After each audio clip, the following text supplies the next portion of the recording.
चलिए, हाँ तो मेरे प्यारे विद्यार्थियों, आप लोग कैसे हो? आशा करता हूँ कि आप अच्छे होंगे, स्वस्थ होंगे। और आपको पता है कि हम आपके लिए आरआरबी एनटीपीसी अंडर ग्रेजुएशन की तैयारी हेतु मैथ्स का क्लास लगा रहे हैं। और रही बात यहाँ पर, हम ग्रेजुएशन स्तर का जो पेपर हुआ हाल ही में 16 मार्च से 27 मार्च के बीच में, हम उसी भर्ती परीक्षा के प्रश्नों के माध्यम से आपको हम तैयारी करा रहे हैं। आपको पहले बता चुके हैं और आपको आरआरबी सफलता बैच 2026 के प्ले लिस्ट पर आपको मिल जाएगा पूरा क्लास। इससे पहले भी हमने मैथ्स क्लास लगा चुका है और टॉप प्रश्नों को हम कवर करा रहे हैं। बिल्कुल प्रैक्टिस सेट की तरह आप PYQ सीरीज पढ़िएगा। यही पैटर्न आपको बिल्कुल अंडर ग्रेजुएशन में मिलने वाला है। जो इसको मिस करता है तो वो नौकरी ही मिस कर देगा। चलिए, पहला प्रश्न आपको दिखा रहे हैं और आप नहीं देखा इससे पहले जो क्लास लगाया है तो जाके देखें। और ग्रुप डी के लिए भी मैथ्स और साइंस की क्लास चल रही हैं, जाके देखें। एक कक्षा के 16 विद्यार्थियों के औसत अंक 56 हैं। यदि प्रत्येक विद्यार्थियों के अंक दोगुने कर दिए जाएं तो नया औसत क्या होगा? ऐसे प्रश्नों को बनाने के लिए एक ही टेक्निक है, गुणा कहेगा तो गुणा कर दो औसत से, जितना से कहे 2 से गुणा करो, 3 से, जुड़ना है, घटाना है, गुणा है, भाग, जो बोलेगा वही करना है। तो हमारे पास एवरेज आप देख पा रहे होंगे 56 है। यही एवरेज को वो 2 से भाग लगाओ, 2 से गुणा करो, गुणा करना है, भाग लगाना है, जोड़ना है, घटाना है, जो बोलेगा वो करना आपको। तो भाई 2 से गुणा करना, तो आप ही बताओ गुणा करने पर 112 आएगा, जो ऑप्शन आपको डी में मिल रहा है। आप बताओ, ये प्रश्न आपको क्या सफलता की ओर नहीं ले जाएगा? ले जाएगा। इससे पहले हमने जो क्लास लगाया है उसको आप नहीं देखा है तो जाके देख लो। करना है वो कहेगा वही करिएगा आप लोग, ठीक है। चलिए, नेक्स्ट प्रश्न आप देख पाएंगे, बहुत आसान था कि नहीं? अगला वाला प्रश्न आप देख पाएंगे, ये भी आसान है और आसान भाषा में आप समझिएगा। और बता चुका हूँ मैं, ग्रुप डी की तैयारी कर रहे हैं तो भी आप जाके देखें प्लेलिस्ट, वहाँ मैथ्स और साइंस तो डेली बेसिस पे हम चला ही रहे हैं। PYQ सीरीज 101 चैप्टरों का, चैप्टर वाइज निचोड़, अलग से फिजिक्स, अलग केमिस्ट्री, अलग बायोलॉजी। सलील का वेतन 18,000 रुपये प्रति माह है। वह मकान का किराया 5,500 रुपये, बिलों पर 1,500 रुपये खर्च करता है और शेष राशि उसकी मासिक बचत है। यदि उसने अपने जन्मदिन के महीने में अपनी पूरी मासिक बचत जन्मदिन समारोह पर खर्च कर दी तो एक वर्ष में उसकी बचत ज्ञात करो। मैं आपको बता दूं, इससे पहले जो पेपर हुए ना 25 में, उस वाली भर्ती परीक्षा में भी यही पैटर्न के प्रश्न थे रेलवे के। तो रेलवे का जो पैटर्न है सभी एग्जामों में सेम रहता है, थोड़ा बहुत बदलाव करता है पेपर के हिसाब से।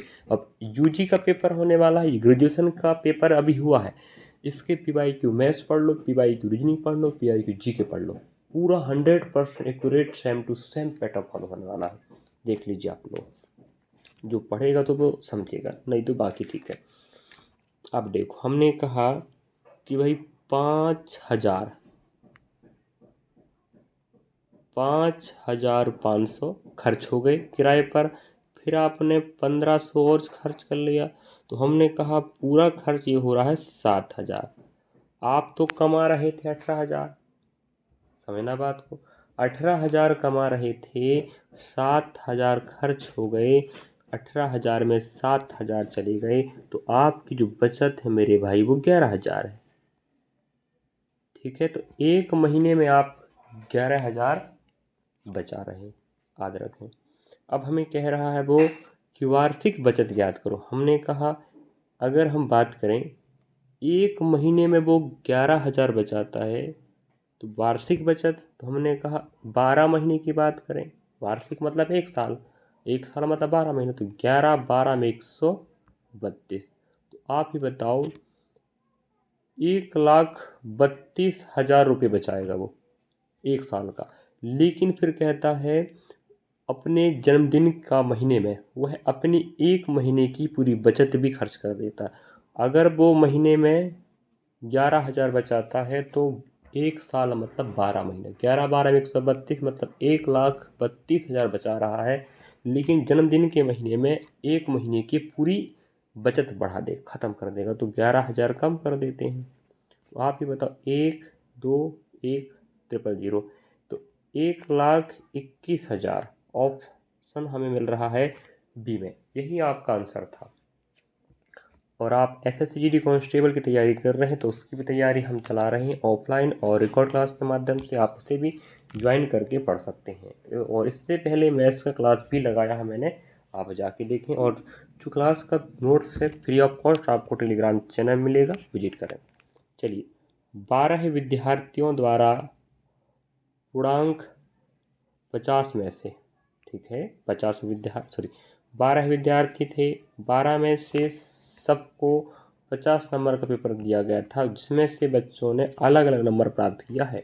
तो हमें बोल रहा है 24, 25, 32, 23, 40, 27, 30, 25, 20, 15, 16, 45 इनकी माध्यिका ज्ञात करो। माध्यिका का मतलब होता है बीच की संख्या, ठीक है। और बीच की संख्या निकालने के लिए सबसे पहले हमें दिए गए आंकड़ों को आरोही क्रम में, कौन से क्रम में, आरोही क्रम का मतलब होता है छोटा से बड़ा। तो सबसे पहले हम प्राथमिकता पकड़ेंगे कि टोटल कितने आंकड़े हैं, टोटल 12 आंकड़े हैं।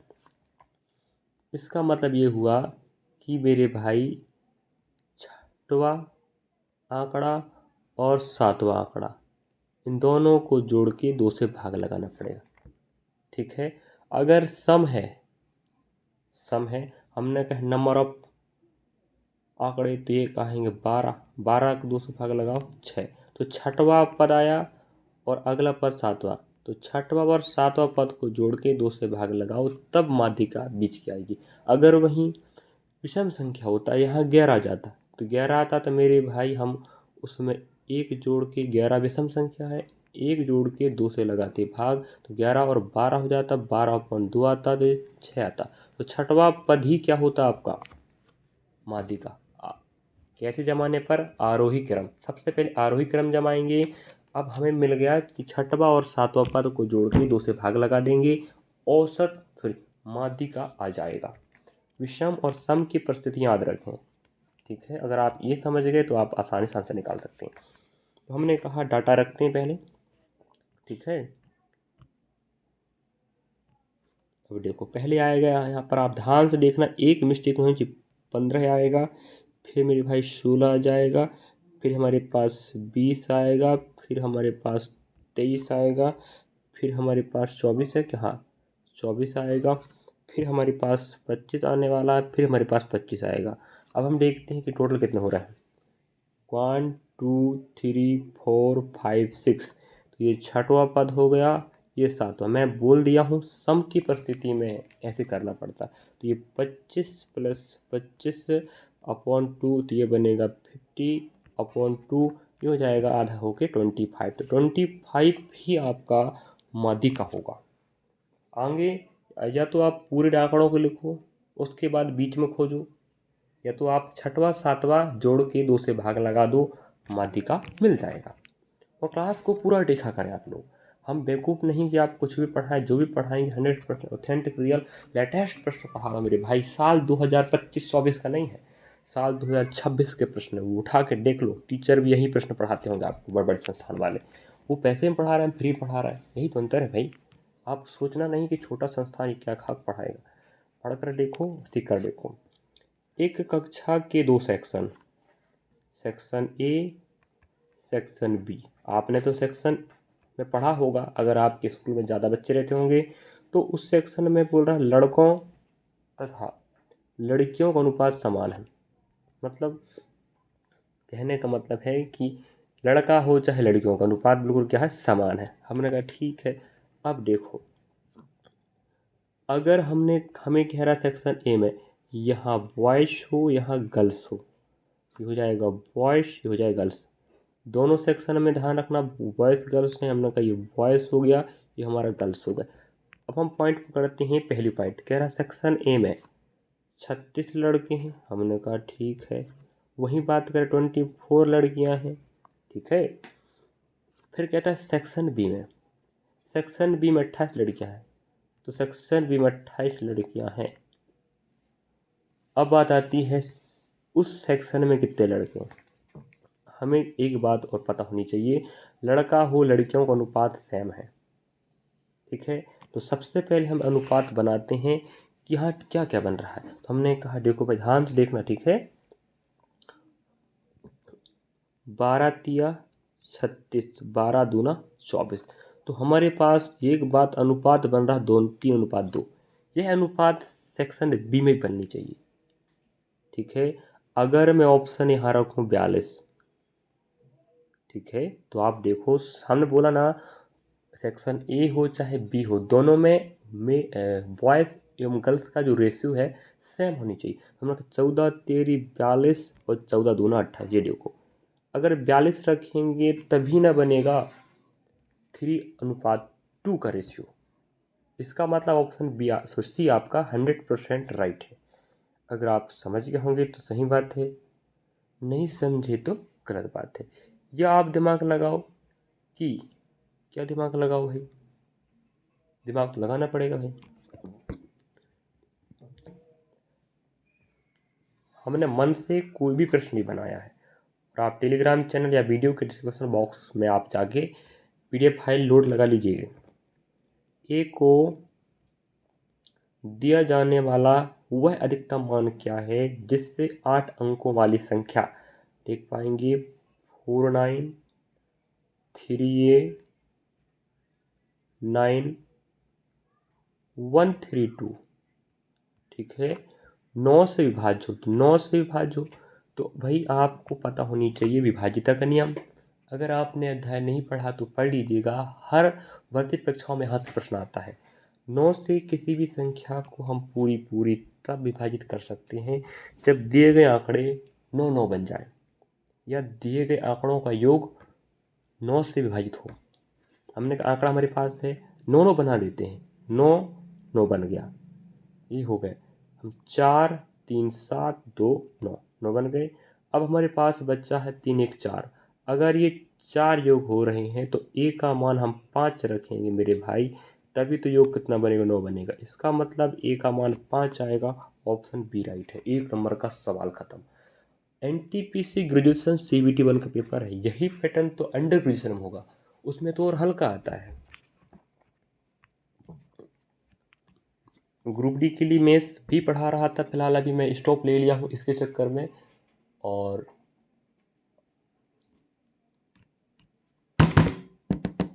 ज़बरदस्त लाजवाब प्रश्न है, और इससे अच्छा तो मैंने जो पहली क्लास लगाया वहाँ ज़बरदस्त शानदार प्रश्न दिए थे, मज़ा आया तो वहाँ पढ़ाने में।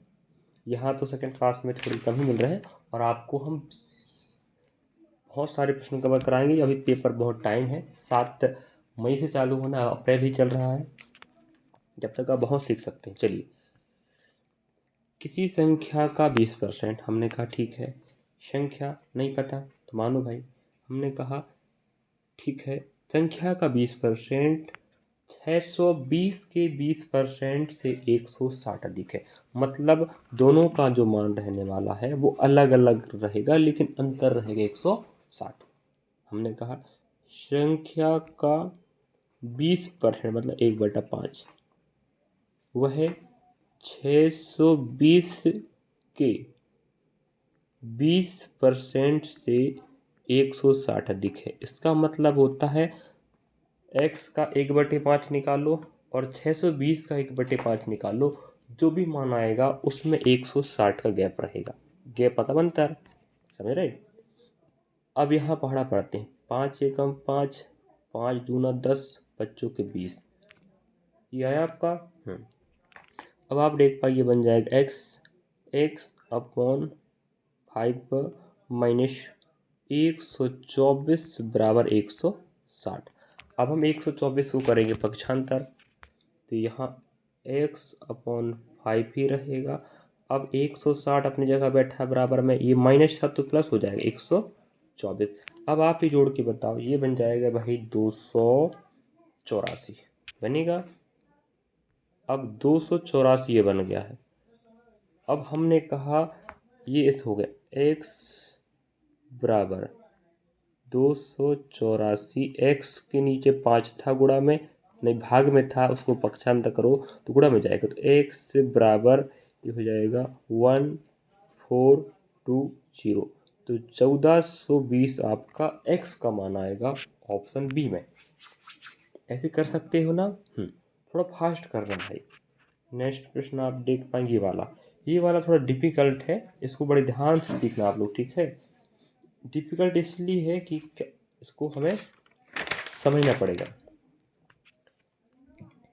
ध्यान से देखना आप लोग। 3 धनात्मक पूर्णांक पी, क्यू और आर इस प्रकार है कि पी क्यू का महत्तम समापवर्तक 15 है, क्यू और आर वहाँ आर है ना, क्यू और आर का, क्यू और आर का महत्तम समापवर्तक 10 है, आर पी का महत्तम समापवर्तक 5 है, मतलब HCF। तो P plus q plus r का योग अर्थात संभव न्यूनतम है। तो हमें P का मान, Q का मान, R का मान का गुणा पूछ रहा है। अगर हमने कहा, बड़ा डिफ़िकल्ट होने वाला ये प्रश्न, थोड़ा सा डिफ़िकल्ट है ही है, और बाकी फिर समझाने के ऊपर और आपकी समझदारी के ऊपर रहने वाला है। हमने कहा P की, देखो P और Q इनका क्या बोल रहा है वो, HCF 15 है, ध्यान से सीखना, ठीक है। फिर कहता है QR, तो हमने कहा QR का HCF रहने वाला मेरे भाई 10, और QR का 10 है, इसका मतलब नेक्स्ट RP का आप देखेंगे तो ये कितना, 5 है। इस परिस्थिति में आप ध्यान देना, तीनों डाटाओं में कॉमन कौन मिल रहा है, 5। इसका मतलब 5 ऐसी संख्या है जो PQR इन सब में कॉमन होगी वो। भाई जब यहाँ पर 5 कॉमन मिल रहा है, PQ में 15 है, QR में 10 है, RP में 5 है, तो इन तीनों परिस्थितियों में आप देख पाएंगे HCF 15, 10, 5 है। तो इन HCF के मानों में कॉमन 5 मिल रहा है, मतलब 5 PQRS सब में है। अगर हम ऑप्शन दिमाग लगाएं तो 5 से विभाजित होने वाली संख्या आंसर होगी, लेकिन यहाँ तो सभी बैठे हैं, दिक्कत यहाँ हो गया। अब देखो, अगर यहाँ 5 है कॉमन, तो यहाँ हमने कहा 3 और यहाँ 5 होगा, ठीक है। यहाँ पर अगर 5 सब कॉमन है तो यहाँ तो इसकी बात सेकेंड में, यहाँ 2 और कौन होगा, 5 होगा। यहाँ पर 5 और 1 होगा, ठीक है, समझ रहे बात। अब देखो, अब हमने कहा इस परिस्थिति में इतना समझ गए। अब हम बात करें P की। P क्या क्या से बन सकता है, हमने कहा P का मान 15 है, मतलब उस वहाँ पर 3 गुणा 5 होगा, इसका मतलब वो 15 ही है, ठीक है। Q की बात करें तो Q की बात आप देख, Q 2 जगह, यहाँ 2 जगह है। अगर हम यहाँ से उठाते हैं 5 तो सब में कॉमन, हम पहले 5 ले लेते हैं, तो Q यहाँ पर पहले वाले में है, तो पहले वाले में 3 है, और Q दूसरे में है, दूसरे में यहाँ पर क्या नया आ गया है, 2 आ गया है। तो आप ही बताओ कितना बनेगा, 5 3 15, 15 दूना 30 बनेगा। तो Q का मान 30 आ गया, समझ रहे बात। R की बात करें, R में आप देखेंगे 5 तो सब जगह कॉमन था, लेकिन R 2 जगह है, यहाँ पर 2 है, आप देखेंगे यहाँ पर R है, तो यहाँ पर R में क्या कॉमन है, कुछ नहीं है, 5 ले चुके हैं पहले से, तो R का मान 10 आएगा।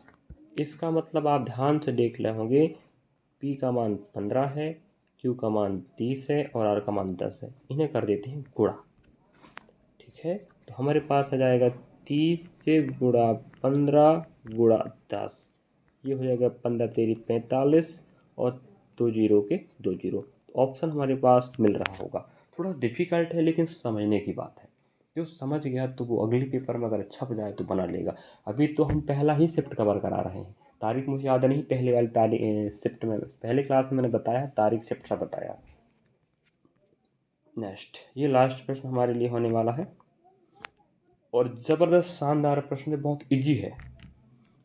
दिख बस रहा हार्ड वो, एक वर्ग का क्षेत्रफल दिया है 5184 सेंटीमीटर वर्ग। इसका परिमाप एक समषष्ठभुज के परिमाप के बराबर है। परिमाप तो हमें वर्ग का भी नहीं पता, लेकिन पता है क्षेत्रफल दिया है। देखो, क्षेत्रफल का फॉर्मूला होता है, हमें षष्ठभुज का क्षेत्रफल पता हो क्या रहा, तो आसान तो नहीं है, थोड़ा डिफिकल्ट है, लेकिन आसान है समझने के लिए। हमने कहा वर्ग का क्षेत्रफल होता है a⁴ होता है भुजा गुणा भुजा। अब हमें क्षेत्रफल दिया है, 51 84। अब a की पावर 2 यहीं छोड़ दो बराबर 51 84। अब पावर आप हटा दीजिएगा, ठीक है। पावर हटाओगे तो वहाँ क्या हो जाएगा, पक्षांतर, यहाँ क्या लगेगा, वर्गमूल। अब एक बात और बताऊँ मैं, षष्ठभुज के परिमाप निकालना है ना, क्षेत्रफल। तो क्षेत्रफल का फॉर्मूला आप क्या बनेगा बता रहा हूँ मैं, 6√3/4 इंटू ए की पावर 2 बनेगा। अगर √3 आ रहा फॉर्मूला में, ये षष्ठभुज का क्षेत्रफल का फॉर्मूला है। कैसा बना है ये हम आपको बताएंगे बाद में, लेकिन फॉर्मूला है। अगर फॉर्मूला है तो फॉर्मूला में √3 आ रहा है, तो ऑप्शन ए में नहीं है, बी में नहीं है, सी और डी। सी और डी आपके आंसर हो सकते हैं, कभी नहीं आएगा ए और बी। नेक्स्ट पॉइंट, समझ रहे बात। अगर आएगा भी ना तो पॉइंट वाला मान आएगा, क्योंकि √3 का मान 1.67 कुछ होता है, अगर आपने पढ़ा होगा तो, ठीक है, तो वो पॉइंट मान आएगा।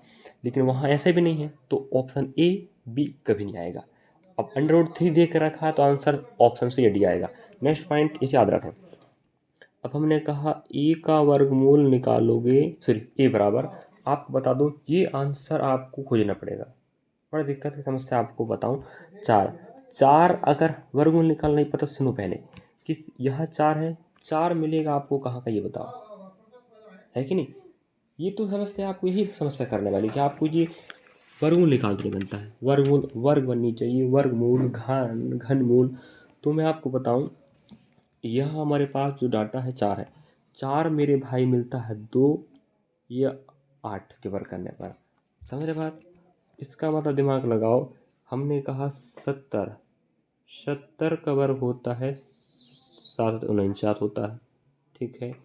80 की बात करें तो 80 का वर्ग होगा 8 या 64 हो जाएगा। अब इन दोनों में तर्क करना है, समझना बात को। 80 का वर्ग 64 होता है। अब हमने कहा या तो उसके पीछे 2 होगा या 8 होगा, वो संख्या मिलेगा 70 और 80 के बीच में। तो हमने कहा 4900 के नज़दीक है, 6400 तो बहुत ज़्यादा हो गया। इसका मतलब 72 या 78 बनेगा, तो बनेगा वो 72 का। तो 72 ही आपका ए का मान आएगा। ए मतलब भुजा, समझ रहे। अब हमें कह रहा है कि परिमाप, चाहे वो वर्ग का हो चाहे षष्ठभुज का, सेम रहेगा।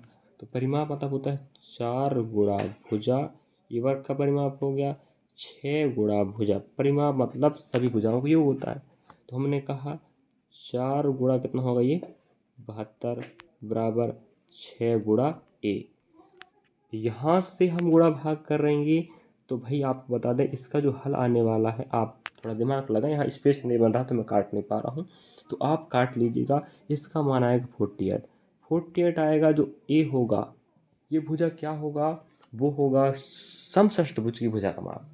अगर हमारे पास भुजा मिल गया है, एक भुजा का माप कितना है 48 है, याद रखना, ठीक है। 48 भुजा मिल गया।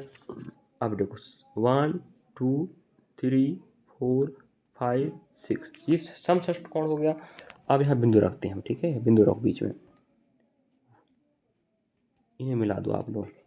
डायग्राम थोड़ा बिगड़ रहा है।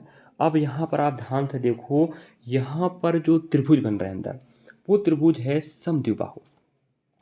ये भुजा ये भुजा सेम, ये भुजा ये भुजा सेम, तो समषष्ठ कोण भुजा है। इसका मतलब अंदर बनेंगी 6 त्रिभुज, वो भी कौन से वाले, समद्विबाहु। तो समद्विबाहु मतलब जिसके दो भुजा समान हो, हमने कहा ठीक है।